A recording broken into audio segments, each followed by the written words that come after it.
நபி இப்ராஹிம் அலைஹிஸ்ஸலாம் அவங்க ரொம்ப வருஷ காலமாவே குழந்தை இல்லாம இருந்தாரு. ஒவ்வொரு நேரமும் துவா செய்யக்கூடியவராவே இருந்தாரு. ரப்பி ஹப்லி மினஸ் சாலிஹீன், யா அல்லாஹ் எனக்கு ஒரு சாலிஹான குழந்தைய கொடுன்னு தினம் தினம் துவா செய்யக்கூடியவராகவே இருந்தாரு.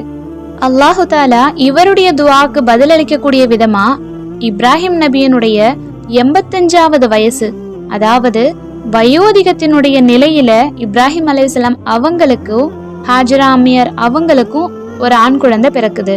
அந்த குழந்தையினுடைய பெயர் தான் இஸ்மாயில்.